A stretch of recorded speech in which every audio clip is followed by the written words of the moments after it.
চলেন তো ছাত্রীদের সাথে শেয়ার করো।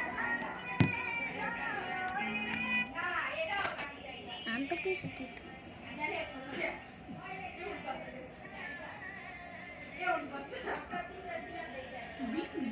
তো আমি রাকিব দেখছি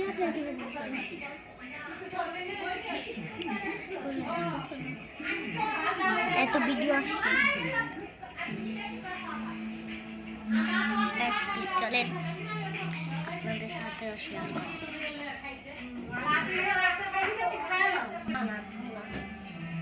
আপনি যে একটু খামান তো খান, ওই ঘরের মানুষ আপনি বাইরের মানুষ। আমার কি হাত দা খাওয়াইতে হইব? আমি মানে একটু বসা দিয়ে খাইছি, মানে যে 11টা জন নাস্তা গেছে না, আবার বের করে আনছেন না। এই যে আমি একটু বাতলে সবই একটু করে খাইছি। কালকে আর আসবো না বের করে, জেল লাগা 2টা করে আনি। হ্যাঁ বের করেছিল, এখন পেট দিয়ে কেমন লাগছে। বলে দাও আগে তাহলে তো দেরি আসা আতাতি খাইতাম না, আর সময় কাটানোর জন্য 12:30টা পৌনে 1টা বাজে খাই না। কি বলে নারিশা? এটা আরো ভালো। কি বলে আদর্শগুলো এই শিখালো নারিশা লাগারে কই বুঝছো? ভাই আমি মনে পরে এলো চা দিছি হলো খাই দাও।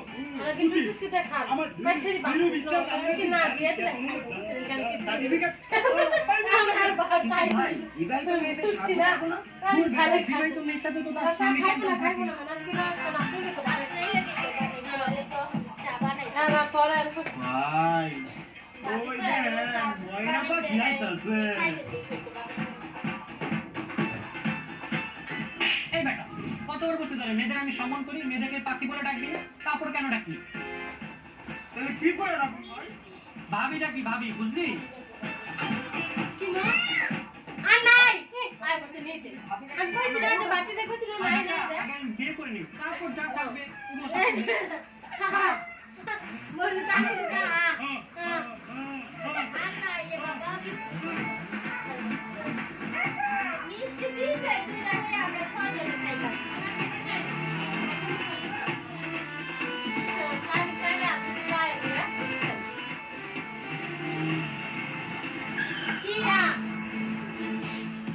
বড়টাই তো মারে দিয়ে সারিয়ানা করে দিছি ওটারে কি কাজ করি জানা আমরা খাইছি কি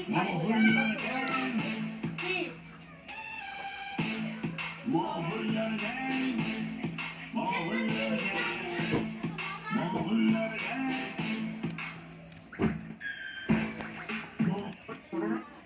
আর এটা কোনো ঘটনা হলো? এর থেকে বড় বড় অ্যাক্সিডেন্ট করে হজম করে ফেলছি, আর তো কোনো কিছুই না, এটা নিয়ে মাথা খাবো। ভাই আমি শুনছি মেয়েটার ইয়েটা নাকি ভেঙে গেছে। এই বেটা ইয়েটা অনেকই যা ইচ্ছা তা ভাঙছে, এসব নিয়ে আরেকটা কথাও না। ভাই মায়েরা মারা যায়নি তো?